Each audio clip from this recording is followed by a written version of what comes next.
जय हिंद मेरे प्यारे बच्चों। आप लोगों का जो है बिहार विद्यालय समिति यानी बीएससीबी का एग्ज़ाम होने वाला है और जो कि बच्चे अभी 2023 में एग्ज़ाम देंगे। ठीक, 2023 का बात करते हैं। 2023 में जो एग्ज़ाम देंगे, ठीक, उन बच्चों के लिए मैं कहना चाहता हूँ कि वो बच्चे जो है, एक मिनट,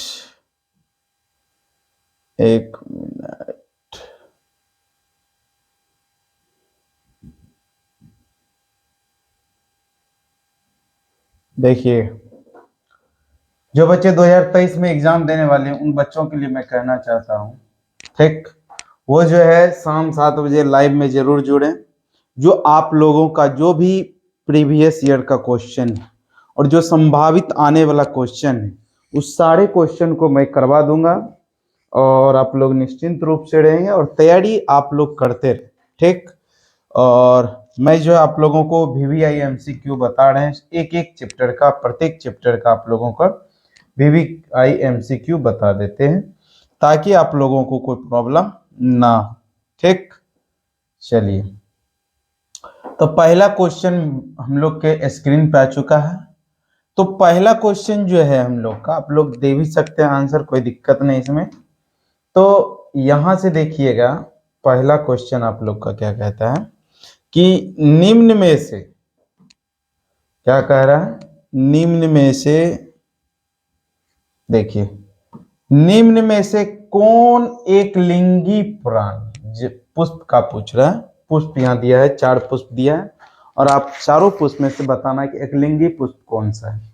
तो आप लोग एक लिंगी का अर्थ समझ रहे हैं कि जिसमें कि एक जनन अंग हो, ठीक, सेक्स ऑर्गन प्रेजेंट रहेगा, उसको एक लिंगी बोलते हैं। तो सरसों हम लोग देखते हैं जब भी, तो ये द्विलिंगी होते हैं। क्या होता है ये? द्विलिंगी। गुड़हल की बात करेंगे तो बाबू ये भी द्विलिंगी होते हैं, दोनों जनन अंग होते हैं एक ही पुष्प में। पपीता की बात करेंगे,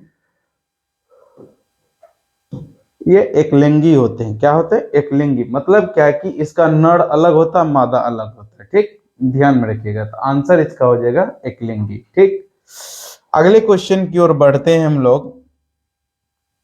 अगला क्वेश्चन जो हम लोग का है, देखिएगा, अब देख लीजिए, एकलिंगी द्विलिंगी। ये जो पुष्प देख रहे हैं गुड़हल का पुष्प है और इस गुड़हल के पुष्प में क्या है कि जो है दोनों जनन अंग, मादा नीचे है, नर ऊपर है। देख रहे हैं ना, ये दोनों जनन अंग प्रेजेंट है, इसलिए इसको बोलते हैं हम लोग द्विलिंगी पुष्प। क्या बोलते हैं? द्विलिंगी पुष्प। देखिएगा, ये बीच वाले जो पोर्शन जो देख रहे हैं, ये क्या है? मादा है और ये साइड से जो आप देख रहे हैं, ये क्या है? नर है। क्या है?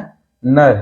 तो ये जो नर जो आप देख रहे हैं, ये द्विलिंगी, दोनों क्या है? दोनों एक ही पुष्प के अंदर है, मादा भी है और नर भी है, तो इसको बोलेंगे हम लोग द्विलिंगी पुष्प। ठीक, देखिएगा एकलिंगी पुष्प कैसा होता है। ये देखिए आप एकलिंगी पुष्प का, देखिए ये मादा वाला पोर्शन है। क्या है? मादा वाला पोर्शन है। ये मादा वाला पोर्शन है और ये मादा वाला पोर्शन है, यहाँ क्या है? नर है। क्या है? नर। तो दोनों क्या होता है, जब अलग अलग पुष्प में पाया जाएगा, ठीक, तो वो क्या कहलाते हैं? एकलिंगी पुष्प। ठीक, नर अलग है, मादा अलग, तो एक लिंगी। ठीक, जैसे हम ही लोग को देख लो, नर अलग है, मादा अलग है, तो हम लोग एक लिंगी मानते हैं। तो कंफ्यूज मत कीजिएगा कि द्विलिंगी मान दीजिएगा। आप लोगों के लिए अब अगला क्वेश्चन स्क्रीन पे डाल दिए हैं। कहता है, जब संतति की उत्पत्ति, क्वेश्चन ध्यान से पढ़िएगा थोड़ा सा, कह रहा है कि जब संतति की उत्पत्ति केवल एक जनक के द्वारा होता है। किसके द्वारा होता है? केवल एक। तब यह विधि को हम लोग क्या कहते हैं? तो लैंगिक जनन में ध्यान में रखिएगा, अक्सर इसमें 2 जनक भाग लेता है। कितना जनक भाग लेता है? 2 जनक। कितना जनक भाग लेगा? 2 जनक। इसलिए ये 2 जनक इसमें जो भाग लेता है बाबू, तो ये 2 जनक इसमें भाग लेता है, ध्यान में रखिएगा।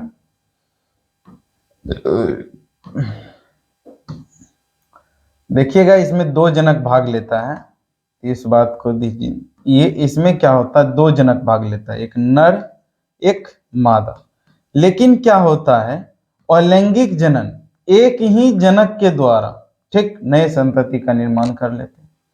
आंतरिक निषेचन, जब तक युग्मक का निर्माण नहीं होगा तो निषेचन होने की चांस नहीं है, चाहे वो बाह्य निषेचन हो या आंतरिक निषेचन। तो आंसर इसका हो जाएगा बाबू अलैंगिक जनन। अगले क्वेश्चन की देखते हैं हम लोग।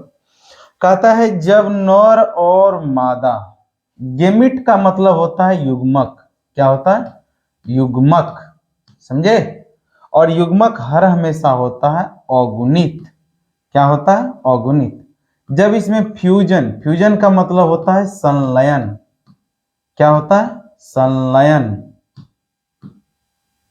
संलयन होती है, तब यह क्या कहलाता है?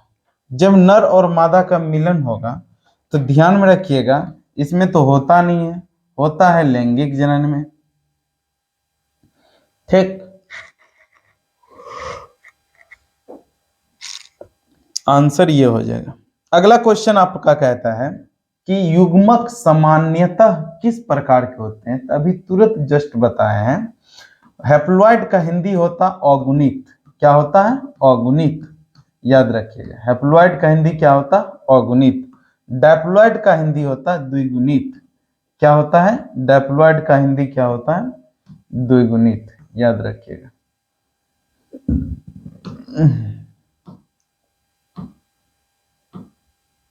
डैप्लॉइड का हिंदी क्या होता है? द्विगुणित।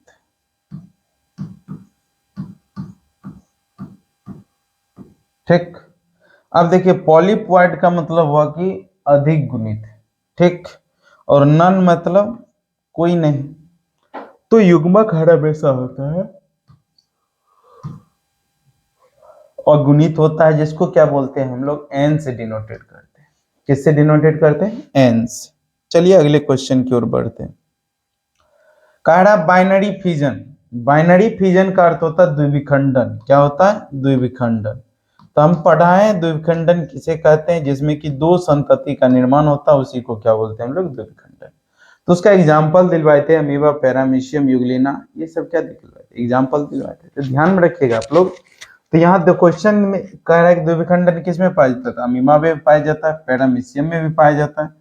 ईस्ट में बाबू मुकुलन होता है। ईस्ट में क्या होता है? मुकुलन, याद रखिएगा। और यहाँ क्वेश्चन देखिए, अमीबा दिया है, पैरामीशियम दिया, दोनों में पाया जाता है। तो आंसर डी नंबर हो जाएगा, अमीबा और पैरामीशियम दोनों। ठीक, अगला क्वेश्चन कहता है मुकुलन द्वारा जनन किस में होता है? मुकुलन अभी तुरंत बताए, ईस्ट में होता है। ईस्ट में होता है, तो आंसर क्या हो जाएगा इसका? ईस्ट हो जाएगा। ठीक, पाइनस, फर्न वगैरह में नहीं पाया जाता है। अगला क्वेश्चन कहता है इनमें से बंगाल का आतंक किसे कहते हैं? तो देखिए बाबू, जलकुंभी को जो है ना बंगाल का आतंक इसलिए हम लोग कहते हैं, हाफी पे हाफी आ रहा है। बंगाल का आतंक इसलिए इसको बोलते हैं क्योंकि जलकुंभी को जो है अपने जल की शोभा बढ़ाने के लिए ले आए थे। किसके लिए लाए थे? जल की शोभा बढ़ाने के लिए। लेकिन ये क्या हुआ कि जल में इतना छा गया। और एक बात ध्यान में रखिएगा, जलकुंभी 8 महीने में मुकुलन के द्वारा 8 महीने में 65,000 से भी अधिक संतति को उत्पन्न करते हैं। ध्यान में रखिएगा, 8 महीना में, क्या महीना में? 8 महीना में 65,000 से अधिक संतति उत्पन्न करता है। जो क्या करता था कि वाटर, जो तालाब वगैरह या नदी जो भी हो, उसी से ऑक्सीजन अपना ग्रहण कर लेता था, जिसके कारण मछली वगैरह मरने लगे। और जब मछली मरने लगी तो ऑटोमेटिक है कि इसको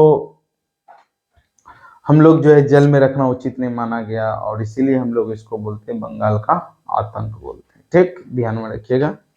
अगला स्लाइड की ओर बढ़ते हैं। अगला क्वेश्चन कह रहा है निम्नांकित किसमें 12 बरस में, कितना बरस में सिर्फ एक बार पुष्प खिलता है? तो जिसमें सिर्फ एक बार पुष्प खिलता है उसको मोनोकार्पेलिडी बोलते हैं। आप सोच सकते हो 12 बरस में। ठीक, 2006 में पुष्प खिला था, नीला कुरंजी का नाम आप लोग सुने होंगे। ठीक, वो क्या थे कि 12 बरस में एक ही बार फ्लावरिंग करते हैं। ये केरल साइड में है, ठीक ना? नीलगिरी पर्वत का नाम सुने ना? ठीक, वहीं की बात होती है, ध्यान में रखिएगा। नीला कुरंजी में क्या होता है? 12 बरस में अब 2006 में जो फूल खिला था तो 2018 में खिला होगा, और 2018 में जो खिला कब खिलेगा? 2030 में। ध्यान में रखिएगा इस बात को।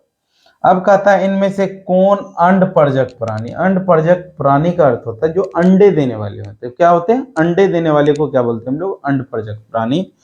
ये 2015 में भी क्वेश्चन पूछा है। तो मुर्गी कितने बच्चे क्या होता है? मुर्गी तो अंडा देते हैं, सांप भी देते हैं, मगरमच्छ में कितना बच्चे कंफ्यूज करते हैं कि अंडे देते हैं या बच्चे। तो ध्यान में रखिएगा, मुर्गी जो ये मगरमच्छ जो होते हैं वो क्या देते हैं? अंडे देते हैं। इस बात को ध्यान में रखिएगा। अब क्या कहता है अगला क्वेश्चन है कि इनमें से कौन द्विगुणित संरचना है? तो द्विगुणित मतलब 2n। क्या है? 2n। युग्मनज क्या होता है? 2n होता है। अंडाणु n होते हैं, परागकण n होते हैं, नर युग्मक n होते हैं। तो आंसर द्विगुणित की बात होती है तो 2n हो जाएगा युग्मनज। ठीक। अगला क्वेश्चन कह रहा है बाबू, अगला क्वेश्चन निम्नलिखित में कौन जंतु उभयलिंगी नहीं है? उभयलिंगी उसको बोलते हैं जिसमें दोनों जननांग होते हैं। तो इसमें कौन नहीं है? फीताकृमि भी क्या है? उभयलिंगी है। केचुए भी क्या है? उभयलिंगी है। भैंसा जोंक की बात करेंगे तो उभयलिंगी, लेकिन घरेलू मक्खी उभयलिंगी नहीं है। आंसर 3 नंबर सही है। ठीक। अगला क्वेश्चन आप लोगों को कहता है कि निम्न इनमें किस में जल माध्यम से निषेचन नहीं होता? तो जल माध्यम से इनमें किस में जल माध्यम से निषेचन होता है? तो बाबू शैवाल। शैवाल जो होता है वो पानी में ही पाया जाता है, तो इसमें जल कंफर्म होगा। ब्रायोफाइटा जो होता है निषेचन के लिए फर्टिलाइजेशन के लिए जल की आवश्यकता होती है। टेरिडोफाइटा। इनमें से आंसर सही हो जाएगा सभी।